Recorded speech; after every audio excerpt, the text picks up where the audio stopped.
Shalom semuanya. Kami dari kelompok 10 akan membahas presentasi tentang inkarnasi Yesus, tentang kemanusiaan dan keilahian Yesus. Dalam kelompok 10 ada Christian Samuel Luntungan dan juga ada saya sendiri, Daniel Christian. Sebelum kami mulai presentasi, dimohon dengan kasih Christian pimpin kita dalam doa. Oke, sebelum kita mulai presentasi, mari kita berdoa. Terima kasih Tuhan untuk semua yang Tuhan berikan bagi kami. Pada hari ini Tuhan, kami akan mempresentasikan tentang inkarnasinya Yesus Tuhan. Tuhan tolong berkati kami Tuhan. Kelompok juga akan membawakan presentasi Bapa. Juga teman-teman kami akan mendengarkannya Tuhan. Sama-sama kami diberkati Tuhan. Terima kasih Bapa. Dalam nama Yesus kami akan mulaikan presentasi kami. Haleluya. Amin. Oke, baik. Sekarang kita akan masuk kepada pendahuluan. Apa itu inkarnasi? Boleh next? Ya, inkarnasi adalah doktrin Kristen yang bersumber pada Alkitab, yaitu firman Allah. Firman adalah kekal dan ia bersama Allah. Ia adalah Allah dan ia menjadi manusia. Kata inkarnasi berasal dari bahasa Latin, incarnatio. Terdiri dari dua kata, yaitu in yang berarti masuk ke dalam dan karo atau karnis yang berarti daging. Nah, dapat diartikan atau dikatakan jika inkarnasi adalah perwujudan atau berwujud menjadi daging. Nah, anak berada secara kekal, yaitu Yesus, dalam persekutuan dengan Bapa dan Roh Kudus. Tetapi Yesus telah menjadi seorang manusia. Yesus telah mengambil bentuk kemanusiaan jasmania tanpa menyerahkan keilahiannya. Di mana Immanuel, Allah beserta kita. Next.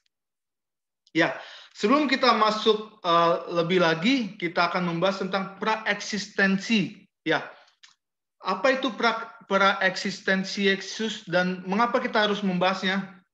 Ya, praeksistensi Yesus artinya ialah Yesus sudah ada atau eksis sebelum ia hadir menjadi manusia di dunia ini.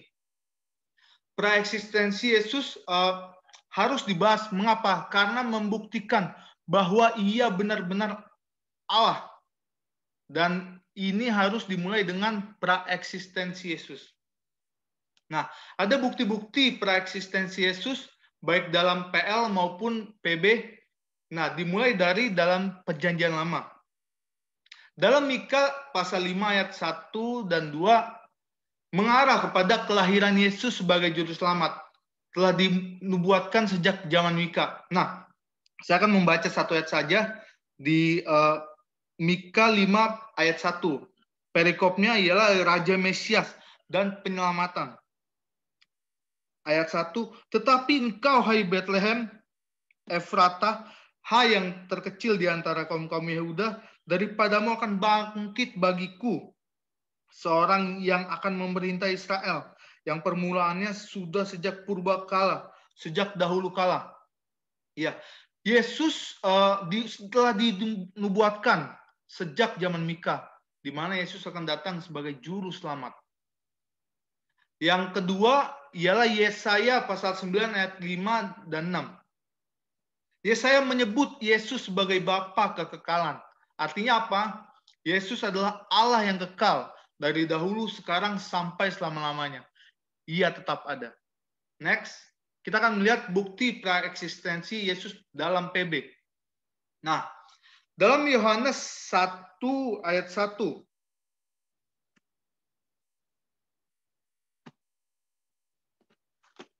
Pada mulanya adalah firman. NRK en hologos. Di mana pada awal segala sesuatu Allah telah eksis. Ia menjadi satu dengan Allah. Itu bukti keberadaan Yesus. Nah, bukti kedua, di mana Yohanes pasal 8 ayat 58. Priv Abraham genestai ego eimi. Before Abraham was into being, I am. Di mana sebelum Abraham ada, Yesus telah ada. Dan juga yang ketiga dalam Ibrani 1 ayat 8 berkata, di mana tahtamu Allah tetap untuk seterusnya. Penulis kitab Ibrani menekankan bahwa tahta Yesus bersifat kekal.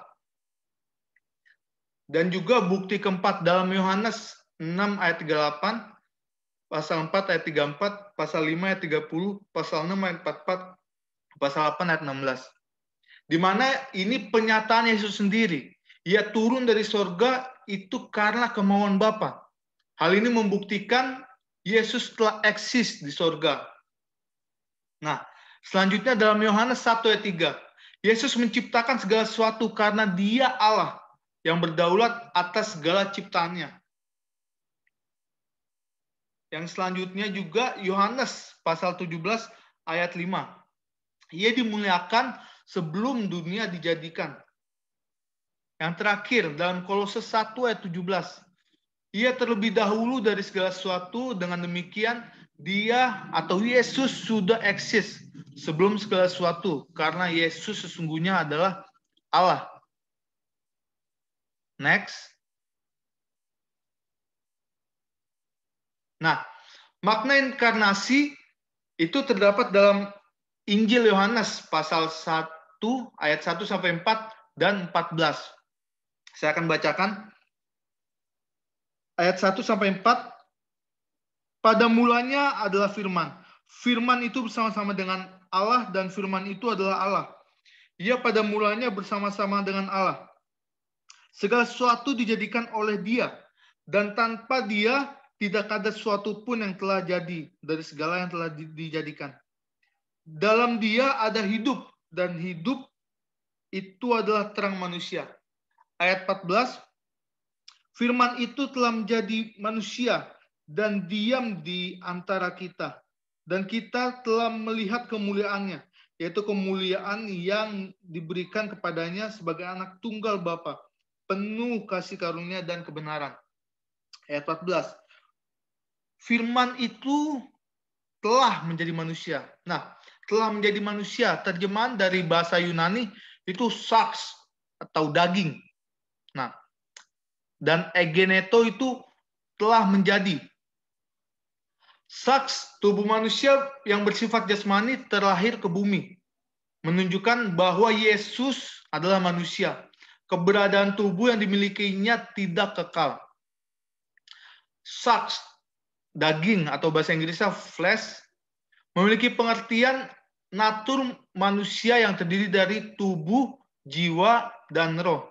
Nah, egeneto berarti menjadi, di mana ini kata kerja middle deponent, ginomai, menunjukkan firman yang telah menjadi daging dalam anak tunggal Bapa dan secara aktif menjadi manusia melalui kelahirannya, telah menyatakan dirinya sebagai manusia kepada dunia, yaitu Yesus. Ya, selanjutnya ini penjelasan inkarnasi dari silsilah, di mana kalau kita lihat dalam Injil Matius pasal 1 ayat 1 sampai 16 ada silsilah, di mana ini menjabarkan silsilah Yusuf. Nah, silsilah dari garis keturunan Bapa dari Yesus, di mana ahli waris dari ayah. Nah, hak Yesus atas tata Daud datang melalui Yusuf, yang juga adalah keturunan Daud. Nah, kalau dalam Injil Lukas pasal 3 ayat 32 sampai 38, di mana mengutip silsilah Yesus dari Maria atau dari ibu, mengaitkan Kristus dengan nubuat benih dari seorang perempuan. Oke, next. Nah, sekarang kita akan masuk kepada kemanusiaan Yesus. Selanjutnya juga nanti juga akan masuk kepada keilahian Yesus. Sekarang kita akan masuk kepada kemanusiaan Yesus, di mana doktrin kemanusiaan Yesus itu setara dengan pentingnya doktrin keilahian Yesus Kristus. Nah, mengapa Yesus harus menjadi manusia? Agar dapat mewakili umat manusia yang berdosa. Dalam 1 Yohanes 4 ayat 2,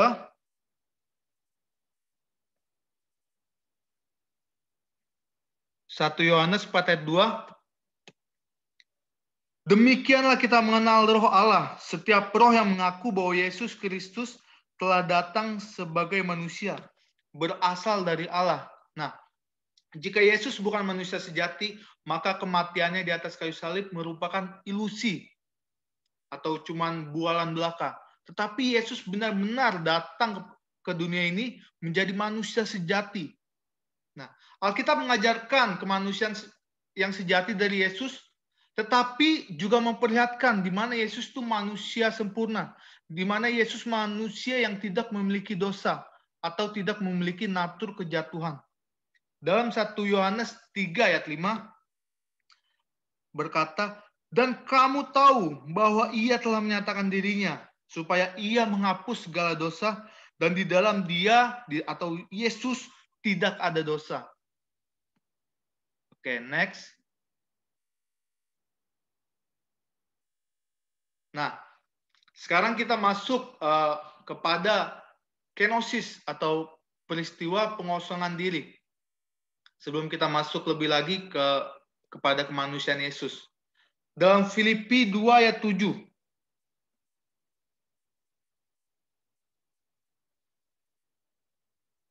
Dalam Filipi 2 ayat 7 dikatakan, melainkan telah mengosongkan dirinya sendiri dan mengambil serupa seorang hamba dan menjadi sama dengan manusia. Itu Yesus. Nah, kata mengosongkan diri ditulis dalam bahasa Yunani. Katanya ialah ekenosen. Kata ini berasal dari kata keno, mengosongkan. Nah, ekenosen dalam ayat ini merupakan kata kerja orang ketiga tunggal yang berbentuk indikatif aorist aktif, di mana merujuk pada kata keno, yaitu kosong. Nah, peristiwa kenosis atau Kristus mengosongkan dirinya adalah Kristus mengambil natur tambahan bagi dirinya sendiri, di mana ia membatasi kehendak bebas penggunaan sifat keilahiannya. Jadi, dalam hal ini dia tidak melepaskan sifat keilahiannya sama sekali. Hanya dia secara sukarela membatasi penggunaannya. Kristus telah mengosongkan dirinya dengan cara berinkarnasi. Next. Ya, ini kita akan masuk kepada poin-poin di mana ada sarana inkarnasi dan bukti kemanusiaan Yesus. Bukti bahwa Yesus benar-benar manusia sejati. Ada 6 poin, di mana ada Yesus lahir dari anak darah. 2, Yesus memiliki tubuh dari daging dan darah yang sesungguhnya. 3, Yesus memiliki perkembangan yang normal. 4, Yesus memiliki jiwa dan roh manusia. 5, Yesus memiliki karakteristik keberadaan manusia. Dan yang terakhir, 6, Yesus memiliki nama manusia. Bisa next. Yang pertama ialah Yesus lahir dari anak darah. Nah, kelahiran anak darah merupakan alat di mana inkarnasi terjadi dan menjamin ketidakberdosaan putra Allah, Yesus, di mana untuk alasan ini kelahiran dari anak darah ialah esensial. Dalam Yesaya 7 ayat 14, adanya nubuat lahirnya anak darah. Dan Matius 1 ayat 23, Maria sebagai anak darah, di mana dalam bahasa Yunani Parthenos jelas menunjukkan kepada keperawanan. Dia mengandung dari Roh Kudus, bukan dari benih laki-laki, tetapi dari Roh Kudus. Nah, dalam Injil Matius 1 ayat 18 menekankan Maria mengandung dari Roh Kudus, bukan dari Yusuf. Dalam Matius pasal 1 ayat 25 menekankan jika Maria tetap perawan sampai Kristus lahir. Dan selanjutnya dalam Injil Lukas pasal 1 ayat 34 menyatakan jika Maria tidak berhubungan dengan laki-laki. Sedangkan di Lukas 1 ayat 35 malaikat menjelaskan kepada Maria jika kandungannya itu berasal dari Roh Kudus. Nah, di sini benar-benar memperlihatkan di mana Yesus tidak berdosa, tidak lahir dari hasrat hawa nafsu laki-laki, tetapi mengandung dari Roh Kudus. Next. Yang kedua ialah Yesus memiliki tubuh dari daging dan darah. Nah, dalam Yohanes 4 ayat 9, Yesus dikenal sebagai orang Yahudi. Dalam Injil Matius 13 ayat 55, Yesus memiliki saudara laki-laki dan perempuan. Dalam Yohanes 19 ayat 1, pada akhirnya Yesus sangat menderita dalam tubuh manusianya. Ia mengalami rasa sakit di sesah. Dan yang terakhir, Yohanes 19 ayat 28, di mana ketika Yesus disalib, ia haus. Sebagaimana halnya manusia. Next. Poin yang ketiga ialah Yesus memiliki perkembangan yang normal.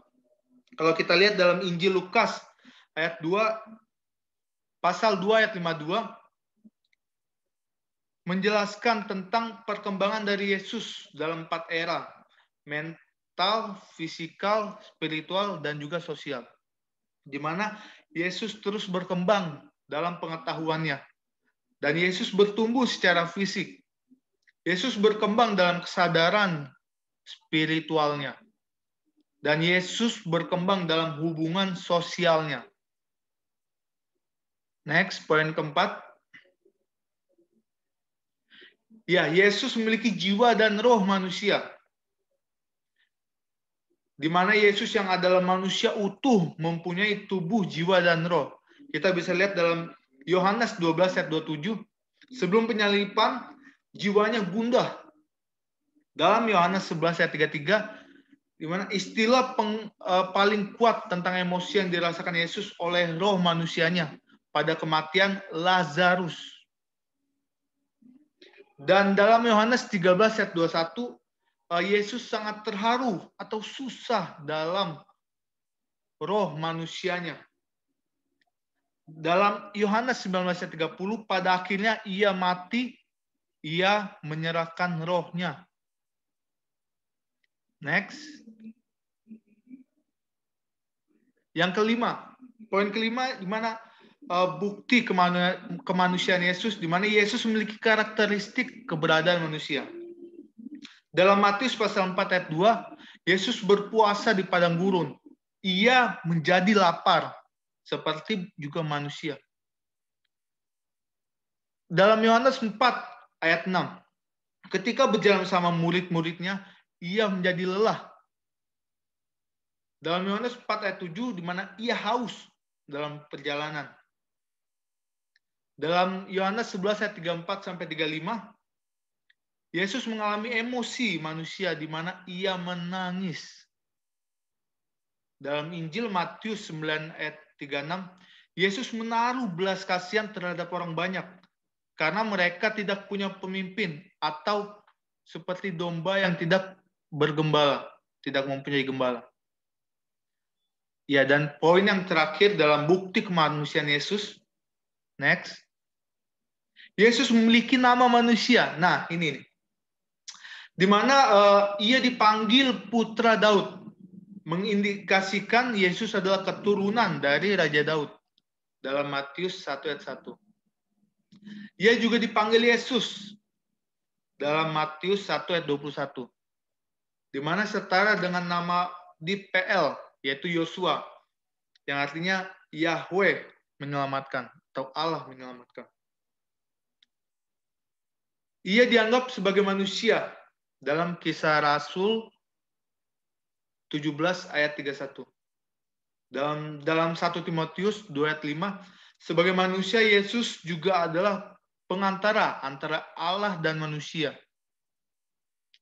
Oke, selanjutnya kita akan masuk kepada keilahian Yesus. Saya serahkan kepada Christian. Oke. Nah, kita masuk kepada gelar anak Allah. Nah, kita sering menjumpai kata-kata anak Allah dalam Perjanjian Lama. Nah, itu sebagai gambaran umat Israel sebagai bangsa pilihan Allah. Itu bisa dilihat dalam Keluaran 4 ayat 22, Hosea 11 ayat 1. Atau juga gambaran dari janji Allah kepada keturunan Raja Daud. Itu ada dalam 2 Samuel 7 ayat 14, Mazmur 89 ayat 27. Juga mengarah kepada malaikat dalam Ayub 1 ayat 6 dan Ayub 38 ayat 7 serta Amsal 29 ayat 1. Atau juga sebagai gambaran dari orang saleh dalam Kejadian 6 ayat 2, Mazmur 73 ayat 15. Tetapi dalam Perjanjian Baru, Yesus menyandang nama anak Allah. Jadi nama ini tidak pernah berkonotasi sama dengan apa yang dimaksud dalam kitab Perjanjian Lama. Nah, jadi nama itu digunakannya nama itu dengan hal ini. Yang pertama itu menunjukkan keberadaan kealahannya. Dalam Lukas 1 ayat 35 juga menunjukkan hubungan yang sangat dekat dengan Allah Bapa. Itu ada dalam Efesus 1 ayat 3. Serta nama itu juga berhubungan dengan ketrinitasannya. Dalam Matius 11 ayat 27, Matius 14 ayat 28 sampai 33, serta Matius 26 ayat 63. Bisa next.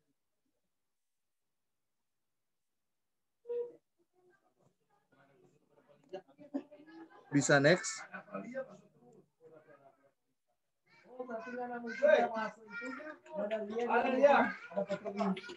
Nah, masuk pada gelar Tuhan. Nama Tuhan yang dikenal juga memiliki beberapa konotasi. Yang pertama, sebagai tindakan sopan santun dan penghormatan. Itu dalam Matius 8 ayat 2 dan Matius 20 ayat 33. Juga yang kedua sebagai gambaran dari otoritas Yesus. Itu dalam Matius 21 ayat 3 dan Matius 21 ayat 42. Dan yang ketiga sebagai gambaran dari karakter penggabungan Yesus. Terus keunggulan otoritas rohani dan merupakan perwujudan dari nama Allah.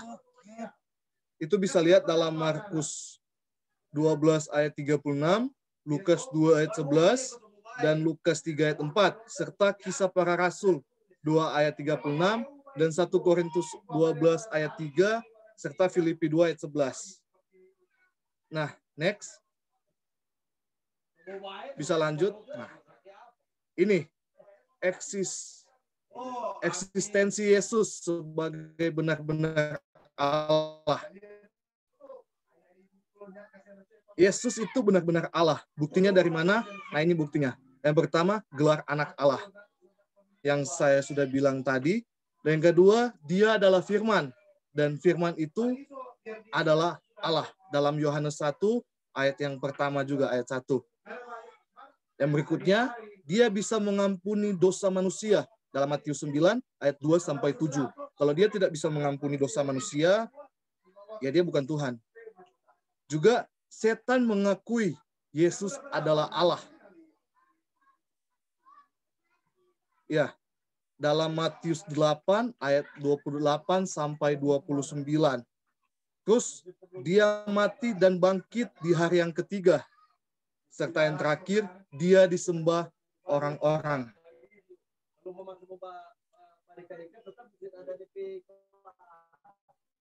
Bisa next.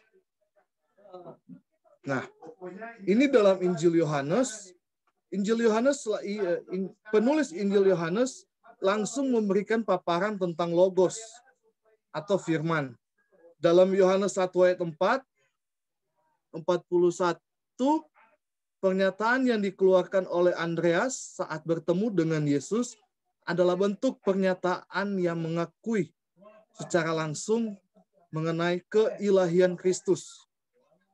dalam peristiwa penampakan Tuhan Yesus kepada muridnya sebelum ia naik ke surga, Thomas adalah salah satu dari murid-murid yang memberikan pengakuan terhadap keilahian Kristus.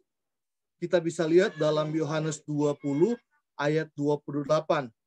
Juga sifat keilahian yang ditulis oleh Yohanes sebenarnya langsung ia nampakkan pada pembukaan Injilnya.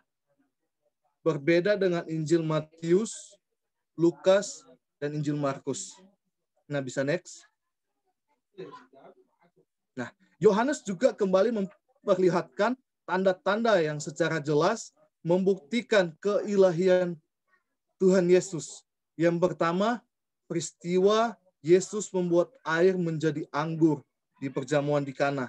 Kalau nggak salah itu peristiwa mujizat pertama yang dia buat.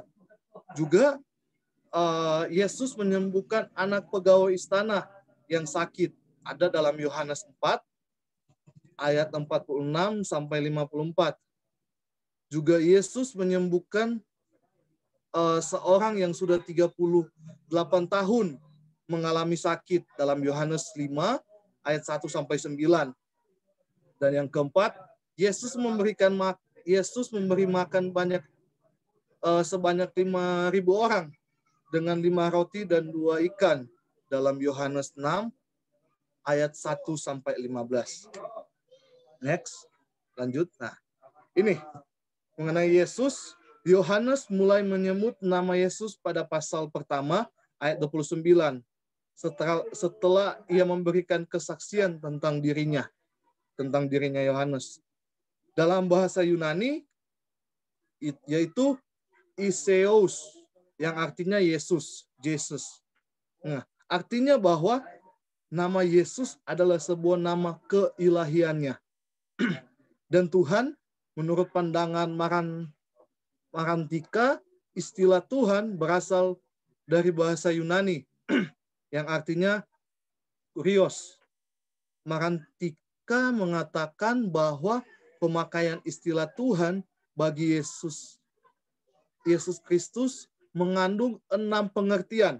Nah, yaitu pengertian yang pertama, berhubungan dengan kemesiasannya.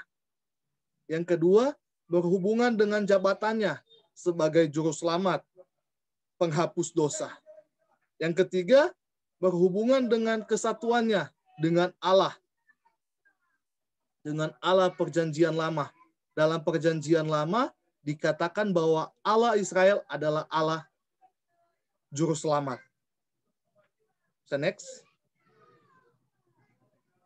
Nah, yang keempat, terkadang dalam nama Tuhan bagi Yesus Kristus ialah berkenan dengan kuasanya. Yang kelima, nama Tuhan bagi Yesus Kristus adalah pribadi yang disembah. Dan yang keenam, pemakaian titel Tuhan oleh Yesus Kristus menunjukkan kepada fungsinya sebagai hakim dan raja. Tak kala ia kembali yang kedua kalinya ke bumi di penghujung sejarah dunia. Ya, jadi dengan demikian, gelar Tuhan yang dimiliki oleh Yesus adalah sebagai bukti bahwa ia adalah Allah. Hal terpenting dalam hal ini adalah pengakuan dari Tuhan Yesus sendiri bahwa ia adalah Tuhan dalam Yohanes 13 ayatnya yang ke-13. Nah, lanjut. Nah, ini bukti-bukti keilahian Yesus. Sebenarnya pengakuan manusia tidak mempengaruhi hakikatnya sebagai Tuhan. Pengakuan yang paling berharga atas ketuhanannya Yesus Kristus tentu adalah pengakuan yang diucapkannya sendiri. Nah, jika ditinjau dari penulisan Yohanes secara khusus dalam Injilnya pada pasal yang pertama, Yohanes langsung memproklamasikan keilahiannya Yesus. Yohanes memperkenalkan Yesus sebagai Mesias. Itu bisa dilihat dalam Yohanes 20 ayat 31. Juga ayat yang ditulis oleh Yohanes dalam Injilnya yang membuktikan keilahian Yesus. Salah satunya ada dalam Yohanes pasalnya yang ke-13. Nah,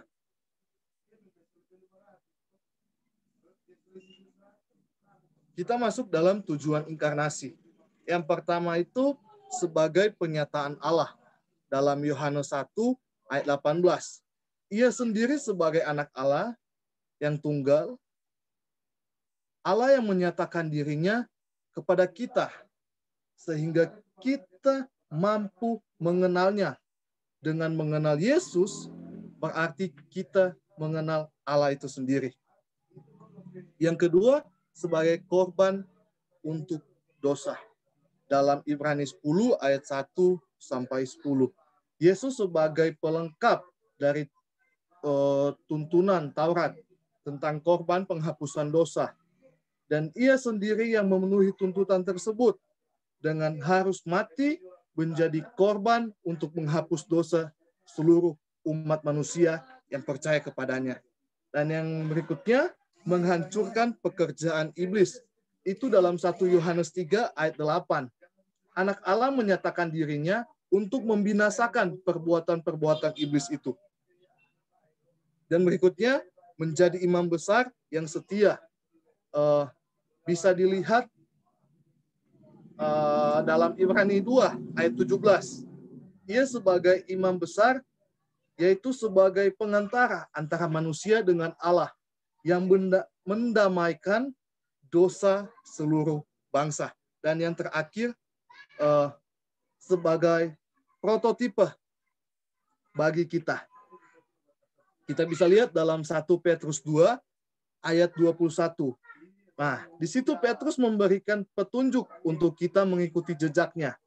Kristus menjadi teladan baik dari karakter maupun kegiatan pelayanannya. Kristus yang telah memiliki belas kasihan kepada orang lain, memberikan teladan untuk setiap pengikutnya juga harus memiliki belas kasihan. Kristus yang menderita dan mengalami kesengsaraan sehubungan dengan karya penyelamatannya, ia meninggalkan kenangan dan teladan bagi setiap pengikut Yesus untuk mau menderita baginya. Bisa next? Oke, baik. Jadi kesimpulannya dari presentasi kami, inkarnasi Yesus ialah Yesus yang adalah firman, di mana firman itu bersama-sama dengan Allah, dan firman itu adalah Allah, telah menjadi daging atau telah menjadi manusia.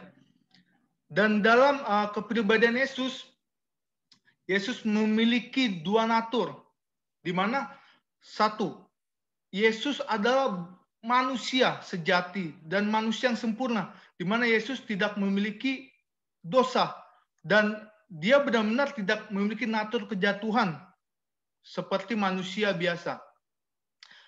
Dan juga sekaligus Yesus adalah benar-benar sungguh nyata dia adalah Allah. Jadi dua natur dalam satu pribadi, yaitu Yesus Kristus Tuhan. Ya, cukup sekian presentasi dari kami. Tuhan Yesus memberkati.